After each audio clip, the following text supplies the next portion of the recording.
ఇప్పుడు అంటే దాదాపు ఇప్పటి వరకు మనకి అందుతున్న సమాచారం ప్రకారం ఒక 100 సీసీటీవీ ఫుటేజీల్ని పోలీసులు పరిశీలించారు.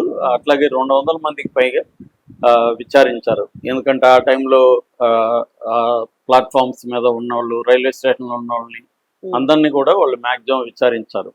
ఇక్కడ ప్రధానంగా ఇప్పుడు ఒక విషయం వైరల్ అవుతున్నది ఏంటంటే వాళ్ళ ముగ్గురు ముందెళ్తున్నప్పుడు వెనకాల ఒక బ్యాగ్ తగిలించుకున్న వ్యక్తి వెళ్తున్నాడు. ఇంకొన్ని సీసీటీవీ ఫుటేజ్ ఇంకొక వ్యక్తి కూడా కనిపిస్తున్నాడు. అంటే వాళ్ళని ఫాలో అవుతున్నాడు ఇతను. ఆ తర్వాత వచ్చినప్పుడు మళ్ళీ బ్యాగ్ లేదు. ఈ అబ్బాయి ఎవరు ఏంటనేది ఆల్రెడీ పోలీసులు అతను విచారించారని చెప్తున్నారు. అతన్ని కొన్ని మీడియా సంస్థలు కాంటాక్ట్ చేస్తే వాళ్ళనే గట్టిగా తిడుతున్నాడు అబ్బాయి అని కూడా మీడియాలో వార్తలు వచ్చాయి. అంటే నేను ఇంటర్వ్యూలో నన్ను అడగడానికి మీరెవరు అది ఇదని గట్టిగా అంటున్నాడు. మేబీ ఇప్పుడు అతని రోల్ ఉందా లేదో మనకి తెలియనప్పుడు ఖచ్చితంగా అతనికి ఫ్యామిలీస్ ఉంటాయి, అతనికి ఇబ్బందులు ఉంటాయి. ఇప్పుడు అతను బయటకు వచ్చి మాట్లాడాడు అనుకో, జనం ఏం చేస్తారు, ఇతనే అంట కాంట్రవర్సీ అయిపోతుంది. కాబట్టి ఆ అబ్బాయికి బాధ ఉండొచ్చు. అంటే వీళ్ళు ఏదో ఒకటి పట్టుకొని నన్ను నారాజు చేస్తాను. మీడియాకి ఏంటంటే ఇప్పుడు ప్రాబ్లం ఏంటంటే చాలా హత్యల్లో నేను చాలా సార్లు చూస్తున్నాను.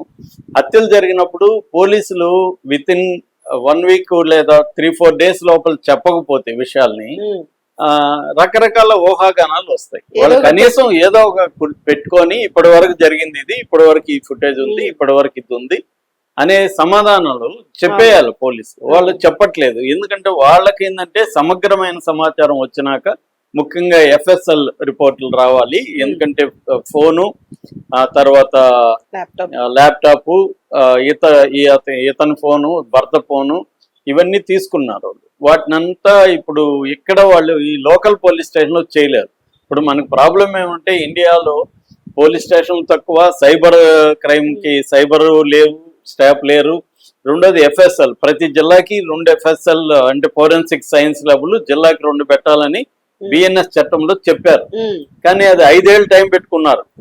5 ఏళ్లలో ఆల్రెడీ 2 ఏళ్ళు అయిపోయింది. ఇప్పటి వరకు అది లేవు. అందుకని మనకి చిన్న ఇది రిపోర్ట్ రావాలన్నా 1-2 నెలలు అయిపోతుంది.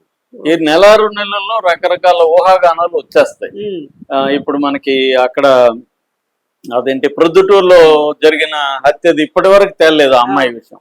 అంటే పోలీసులు ఏం చేస్తున్నారు, మరి పోలీసులు అంటే వాళ్ళ మీద కూడా రకరకాల ప్రెజర్స్ ఉంటాయి, సిబ్బంది సరిపోరు, వాళ్ళ ప్రాబ్లమ్స్ వాళ్ళకు ఉంటాయి. వాళ్ళని అడిగితే మనకు వాళ్ళ సమస్యలు వాళ్ళు చెప్తారు. మనం పోలీసులను కూడా నిందించడానికి లేదు. కానీ వాళ్ళు చెప్పకపోవడం వల్ల ఏమవుతుందంటే ఊహాగానాలు రకరకాలుగా.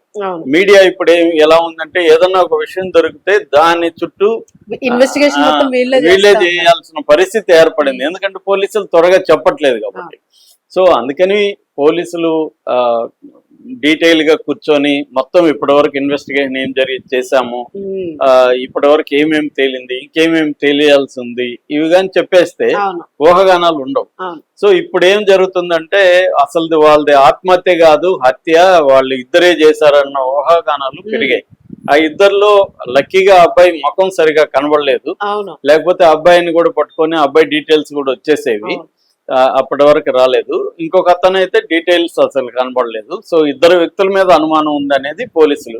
ఎందుకంటే పోలీసులు పాయింట్ ఆఫ్ వ్యూలో అందరిని అనుమానించాలి. ఇది నిజంగా ఆత్మహత్యనా, లేకపోతే ఈమె ఏమన్నా బ్లాక్ మెయిల్ చేశారా, ఇప్పుడు అతను ఏమన్నా బ్లాక్ మెయిల్ చేయడం వల్ల ఆమె ఆత్మహత్య చేసుకుందా. ఎందుకంటే ఈ మధ్య కాలంలో బ్లాక్ మెయిల్స్ కూడా బాగా పెరుగుతున్నాయి. లేడీస్ బ్లాక్ మెయిల్ చేస్తున్నారు, జెంట్స్ కూడా చేస్తున్నారు. సో అలాగా ఆమె ఏమన్నా ఎవరితోనైనా చాట్ చేయడమో, లేకపోతే ఆఫీసులో ఎవరితోనైనా సన్నిహితంగా ఉండడము, దాన్ని బ్లాక్ మెయిల్ చేయడానికి ఎవరైనా ట్రై చేయడము, ఈ ప్రెజర్ ఆమె తట్టుకోలేక ఆత్మహత్యకి వెళ్ళిందా, ఈ యాంగిల్లో కూడా ట్రై చేస్తున్నారు. ఎందుకంటే మామూలుగా రెగ్యులర్ ఆత్మహత్యలకి జరిగే కారణాలేవి ఈ విషయంలో కనబడలేదు. అంటే వాళ్ళకి ఫైనాన్షియల్ ప్రాబ్లం లేదు, ఆల్రెడీ 2 ఫ్లాట్స్ ఉన్నాయి, ఒక ఇల్లు ఉంది, ఇండిపెండెంట్ హౌస్ ఉంది, భర్త దుబాయ్లో సంపాదిస్తున్నాడు, ఈమె కూడా ఐటీలో టీమ్ లీడర్ గా ఉంది, తన కింద 14 మంది పనిచేస్తున్నారు, పిల్లలు ఇద్దరు కూడా బాగా చదువుకుంటూ హాస్టల్లో ఉంటున్నారు. సో ఒక రకమైన ఐడియల్ హ్యాపీ ఫ్యామిలీ అనేది బయటకు కనబడుతుంది. కానీ ఈ కారణాలు ఏవీ లేకుండా ఎందుకు కనీసం ఆమె సూసైడ్ నోట్లైనా